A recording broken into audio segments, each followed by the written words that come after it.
송나라 때 유학자였던 주진사라는 사람이 유교의 사서삼경이 있잖아요. 그 있다는 것만 알았을 뿐이고 불교의 경이 있다는 거를 이런 사실을 모르고 40이 넘도록 모르고 있었다는 것입니다. 좀 이렇게 보기 전문 사람이었던 것 같아요. 어느 여름날에 고개 넘어 있는 자기 친구네 집에, 친한 친구네 집에 이제 놀러 가던 중에 소나기를 만났어요. 그래서 이 주진사가 옆에 있는 조그만 암자로 들어가게 됐어요.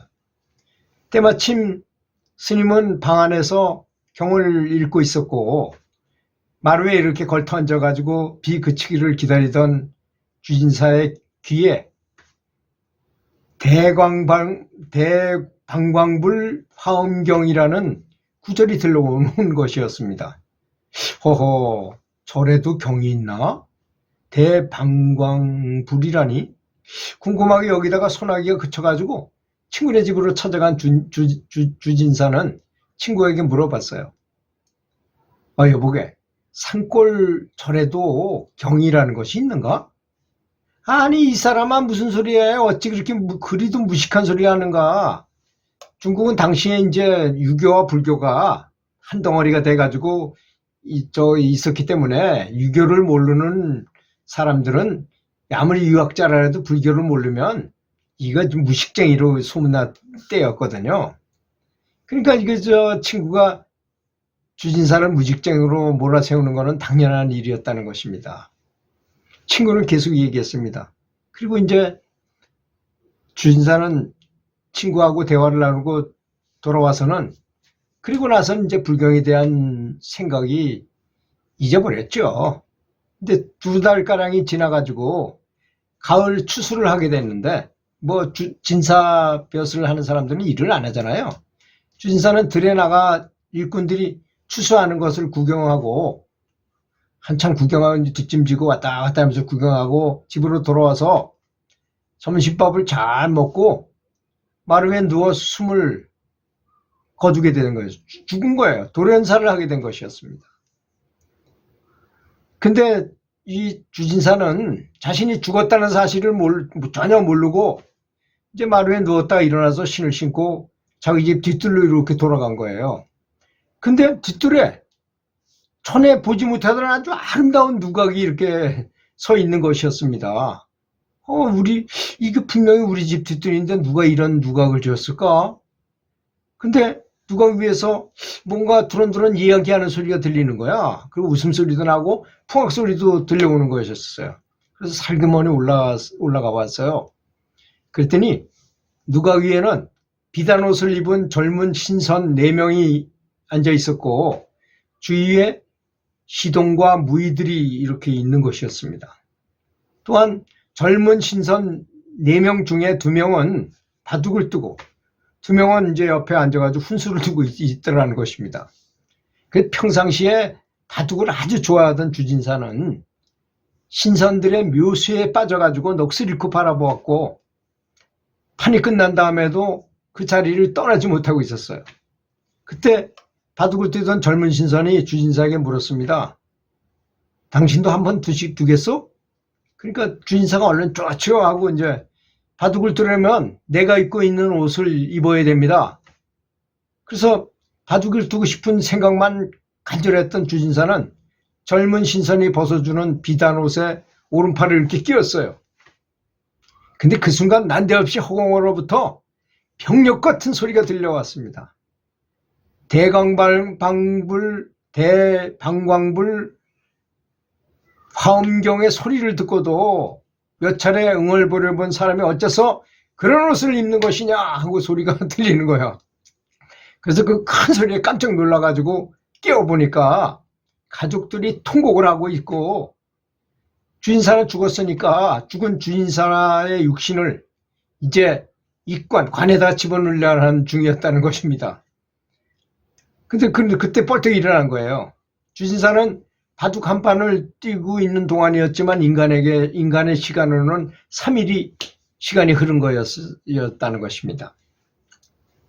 가족들은 죽었던 사람이 다시 살아났으니 얼마나 기뻤겠습니까? 그 기쁨에 눈물을 터뜨렸으나 근데 주진사는 살아나고도 이해가 안 가잖아요. 도저히 이해가 안 가는 거야. 아니, 내가 어떻게 살아서 이상하다 하면 의문만 더해질 뿐이었어요. 아이고, 분명히 우리 집 뒷뜰에 아름다운 누각이 있었고 그 안에 신선들이 있었는데 하면서 그런 생각이 드는 거예요. 이제 몸도 괜찮아져 가지고 걸을 수 있게 되니까 이제 주진사는 너무나 궁금하잖아요. 그래서 뒷뜰을 돌아서 가봤어요. 그랬더니 타작간 볏짚이 이제 쥐싸정연하게 이렇게 잘 쌓여 있고 그 위에 개가 올라가서 4마리의 새끼를 낳았는데 그 중에 한 마리는 죽어 있었던 것이었습니다. 근데 뭐 그렇다 하더라도 유학자였던 주진사가 이게 무슨 일인지를 풀이를 못하고 끙끙 앓기만 하고 뭐 누구한테 물어볼 사람도 없잖아요. 자기가 제일 많이 알고 유학자고 그래도 뭐 유식한 사람인데 가족들한테 물어봐도 누가 대꾸할 사람도 없을 것 같고 그런 마음속으로만 이걸 간직하고 있다가 후일에 먼 훗날 정승을 지냈고 도를 깨달았다고 하는 무진거사 장상령이라는 사람을 만나게 됩니다. 도를 깨달은 사람이니까. 그래서 그 사람한테 물어봤어요. 자신의 이야기를 한번 털어놔 봤어요. 그랬더니 무진거사가 웃으면서 말했습니다. 당신은 대방광불 화엄경의 덕을 많이 보았습니다. 그때 비단 옷을 입었으면 틀림없이 당신은 강아지가 되어서 강아지로 태어났을 뻔했습니다.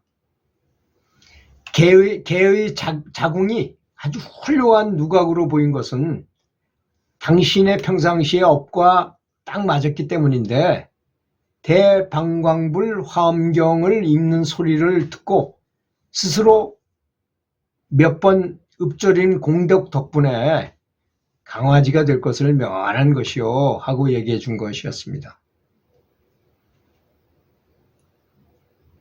죽은 줄도 모르고 죽은 자신에게 어미개의 몸이 그 자궁이 화려한 누각으로 보이고 강아지 몸이 신선으로 보였던 그런 주진사에게는 자기의 업에 따라 다시 태어날 인연처가 그렇게 좋아 보일 수 없었던 것이었던 것입니다. 그렇게 태어날 운명이었었다는 것이었죠. 그런데 이 주진사가 신선으로부터 그 비단옷을 이렇게 받아 입으려는 순간에 허공으로부터 그 호통치는 소리를 듣고 깨어날 수 있었다는 것입니다. 그래서 이제 그걸로 태어날 뻔하다가 그리 들어가질 않았으니까 그 강아지는 죽은 채 태어났고